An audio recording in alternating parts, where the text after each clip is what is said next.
Hello दोस्तों, तो आज हम बात करने वाले हैं दिल्ली पुलिस वैकेंसी 2020 पे। बहुत दिनों बाद कोई वैकेंसी आई है और बहुत ही खुशखबरी का ये मौका, दिल्ली पुलिस 2020। बच्चों, इसमें हम हर चीज को डिस्कस करेंगे।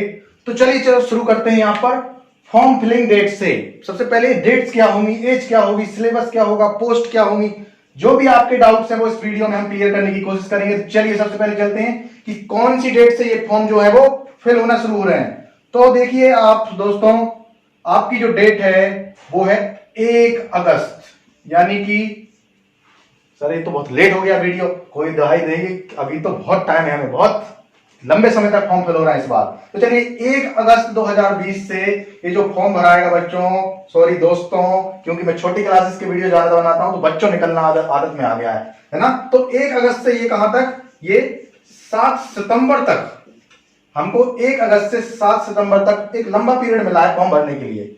अब इसमें ये ऑनलाइन के लिए, किसके लिए, ये ऑनलाइन डेट के लिए है। अगर आप ऑफलाइन भरना चाहते हैं चालान वगैरह द्वारा तो उसके लिए और भी हमें टाइम है। तो ऑफलाइन के लिए आप और इसको फर्दर एक्सटेंड कर सकते हैं। ऑफलाइन का जो आपका फॉर्म है वो 11 सितंबर तक भरा सकता है, ऑनलाइन का कितने 7 सितंबर तक, जबकि ऑफलाइन में ये फॉर्म 11 सितंबर 2020 तक आप भर सकते हैं। तो ये तो रहा फॉर्म भरने की डेट्स।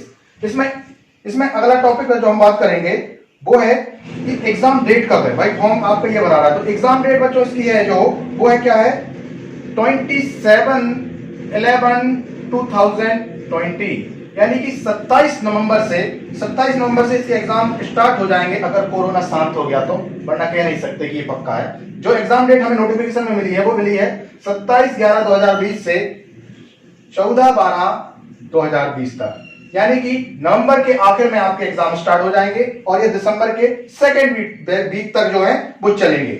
अब अगर इसमें पोस्ट की बात करें कि पोस्ट कौन कौन सी हैं, तो आपको मालूम है, आपने थंबनेल में देख लिया होगा कि दिल्ली पुलिस की किसकी पोस्ट है, कांस्टेबल की पोस्ट है। इसमें कांस्टेबल मोस्टली ना, कांस्टेबल की। तो कांस्टेबल में अगर दोस्तों मेल कैटेगरी की बात करूं तो मेल कैटेगरी में जो पोस्ट है इसमें वो है 3433। देखिए कितनी ज्यादा पोस्ट मिली है, कितनी 3000 से ज्यादा, भाई बहुत लंबे समय के बाद इतनी पोस्ट आई है ना। तो मेल में हमें इतनी मिली है। और भी कई कैटेगरी में जो एक्स सर्विसमैन होते हैं या बैकलॉग वाले जो लोग होते हैं उनके लिए अलग से 226 यानी कि 226 पोस्ट मिली है।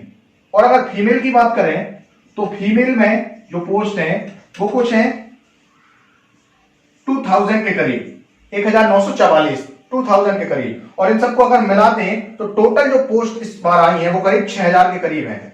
5846, 5846 टोटल पोस्ट है। टोटल पोस्ट कितनी है, 5846, यानी कि एक सुनहरा मौका, अगर आप पुलिस में इंटरेस्टेड है, पुलिस की नौकरी करने में, एक सुनहरा मौका कोरोना काल में इस वैकेंसी को निकालकर जॉब हासिल करने का। ये तो हो गया हमारा पोस्ट एग्जाम डेट की, हमने बात कर ली। फॉर्म कब से भर सकते हैं उसकी बात कर ली।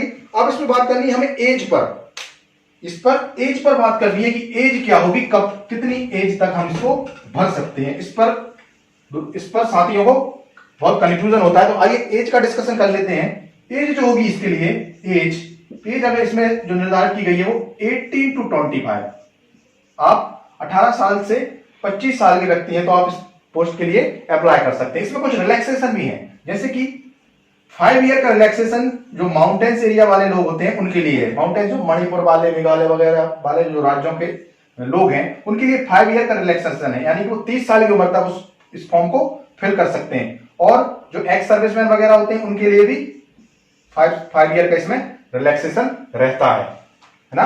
तो इसमें रिलैक्सेशन भी है। जनरल के लिए कोई रिलैक्सेशन नहीं रहता। ओबीसी के लिए कितना रहता है, ओबीसी के लिए इसमें 3 ईयर का रहता है। ओबीसी एस्पिरेंट्स के लिए इसमें 3 साल का रिलैक्सेशन रहता है, यानी कि वो 28 साल की उम्र तक इस फॉर्म को भर सकता है। और एससी एसटी वालों के लिए इसमें 5 ईयर का रिलैक्सेशन रहता है। एससी एसटी वालों के लिए 5 ईयर का, ओबीसी वालों के लिए 3 ईयर का। और इसमें स्पोर्ट्समैन होते हैं एक विभिन्न कैटेगरी में, उनके लिए भी 5 ईयर का इसमें रिलैक्सेशन रहता है। तो जनरल के लिए 18 से 25, बाकी रिलैक्सेशन हमने डिस्कस कर ली, ये रिलैक्सेशन है। तो एज आपको क्लियर हो गई कि 18 से 25 साल तक हम इसको भर सकते हैं, बाकी जो रिलैक्सेशन है वो इस तरह से है। अगर आप आगे बात करें क्वालिफिकेशन, एक मेन पॉइंट जो होता है वो क्वालिफिकेशन का होता है कि भाई इसके फॉर्म भरने के लिए क्या क्या जरूरी है ना। क्वालिफिकेशन क्या होनी चाहिए, तो क्वालिफिकेशन में आपको कुछ नहीं चाहिए, 10+2 की मार्कशीट आपके लिए आप क्लियर होने चाहिए, यानी कि ट्वेल्थ पास आप हो, ट्वेल्थ पास हो तो आप इसके लिए क्वालिफाई हैं।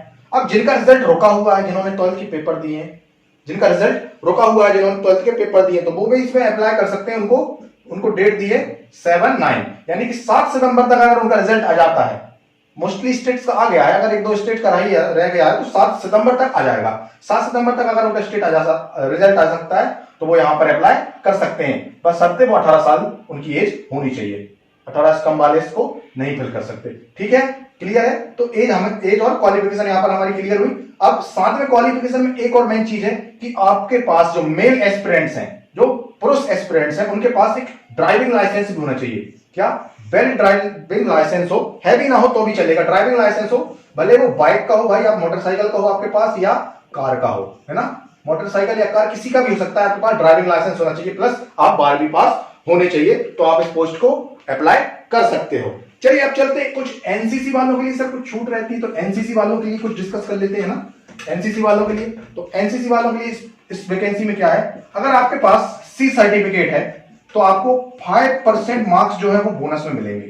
सी सर्टिफिकेट अगर आपने एनसीसी से लिया है, अगर आपके पास बी सर्टिफिकेट है तो आपको 3% बोनस मिलेगा, अगर आपके पास ए सर्टिफिकेट है तो आपको 2% बोनस मिलेगा। बहुत ही सुनहरा मौका, आपके पास सी सर्टिफिकेट है तो 5%, बी सर्टिफिकेट है तो 3% बोनस, ए सर्टिफिकेट है तो 2% बोनस मार्क्स आपको एनसीसी वालों को मिलेंगे। इसकी फीस क्या होगी? इसकी जो फीस है वो कितनी है? 100 रुपीज। 100 रुपीज इसकी जो फीस है वो 100 रुपीज है, वो भी ओबीसी और जनरल के लिए, ओबीसी और जनरल कैटेगरी के लिए। एससी एसटी विमेन जो फीमेल कैटेगरी है, एक्स सर्विसमैन है, या जो अभी दिल्ली पुलिस में सर्विस कर रहे हैं, अगर वो इस पोस्ट को फिल कर रहा है तो उन लोगों के लिए इसमें कोई भी फीस नहीं है। एससी और एसटी के लिए भी नहीं है। ओबीसी और जनरल के लिए कितने? 100 रुपीज की इसमें फीस आपको पे करनी पड़ेगी, विभिन्न माध्यम से, ऑनलाइन जो भी है आपको वहां पर नोटिफिकेशन में मिल जाएगा। एग्जाम पैटर्न क्या होगा, इस पर जरा डिस्कस कर। एग्जाम पैटर्न क्या? एग्जाम पैटर्न मैं थोड़ा सा जल्दी रख रहा हूं कि जो जानकारी है वो आपको ना जल्दी से मिल जाए कम समय में। एग्जाम पैटर्न जो इसमें रहेगा वो इसमें आपको जो जीके जनरल नॉलेज होता है या जनरल अवेयरनेस होता है उसके बारे में आपको 50 क्वेश्चंस पूछे जाएंगे। कितने? 50 क्वेश्चन पूछे जाएंगे जो कि आपके 50 नंबर के रहेंगे। कितने के? 50 नंबर के रहेंगे। जीके या जीए से 50 क्वेश्चन पूछे जाएंगे जो कि आपके 50 नंबर के रहेंगे।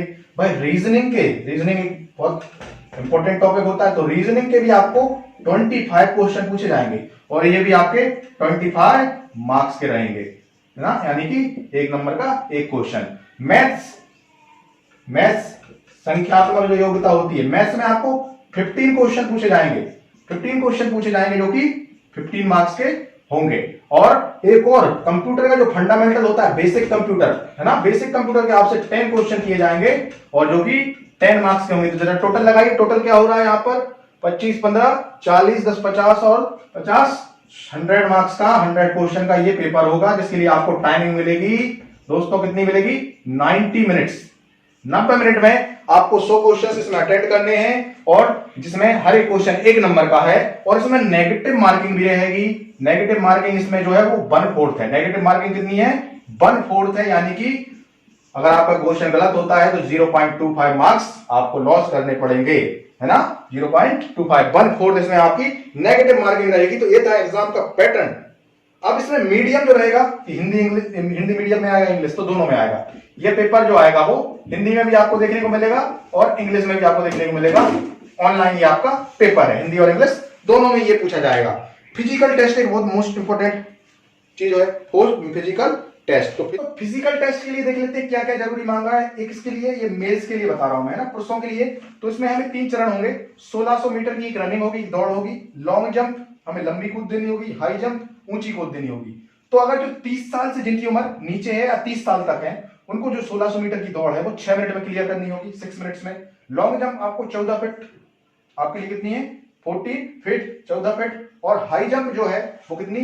3 फीट 9 इंच, 3 फीट 9 इंच। फिर से बता दे रहा हूं, 30 साल तक अगर उम्र है तो आपको जो दौड़ है वो 6 मिनट में क्लियर करनी है। लॉन्ग जंप आपको 14 फीट देनी है और हाई जंप आपको 3 फीट 9 इंच देनी है। अगर आपकी उम्र, आपकी एज जो है वो 30 साल से 40 साल तक है, अगर आपकी एज 30 साल से 40 साल तक है तो आपको जो रनिंग करने के लिए मिलेगा वो मिलेगा 7 मिनट मिलेगा क्लियर करने के लिए। और लॉन्ग जंप के लिए आपको 13 फीट कूदना पड़ेगा और हाई जंप के लिए आपको 3 फीट 6 इंच कूदना पड़ेगा। जबकि जो 40 साल से ऊपर वाले हैं, है ना, 40 ग्रेटर देन 40 है, जो 40 से ऊपर वाले हैं उनको यहां पर जो दौड़ क्लियर करनी होगी वो 8 मिनट में करनी होगी। लॉन्ग जंप उनको 12 फीट कूदना होगा और हाई जंप में ऊंची कूद में उनको 3 फीट 3 इंच कूदना पड़ेगा। और इस सब के लिए आपको 3 चांसेस मिलेंगे। इस पर कोई मार्किंग नहीं है, ये क्वालिफाइंग है, ये सिर्फ क्वालिफाई करना है, इस पर कोई मेरिट नहीं बनेगी।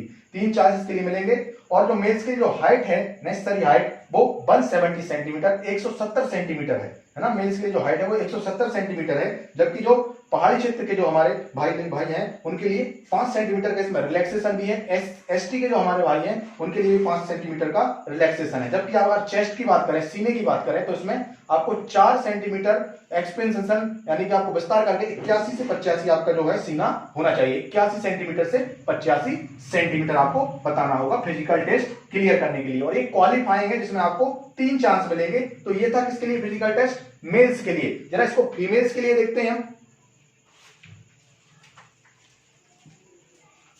तो दोस्तों हमारे जो साथ में जो हमारी बहनें हैं उनके लिए, फीमेल के लिए ये बता रहा हूं मैं किसके लिए, जो फिजिकल टेस्ट होगा उनके लिए, फीमेल्स के लिए, उनका देख लीजिए जरा।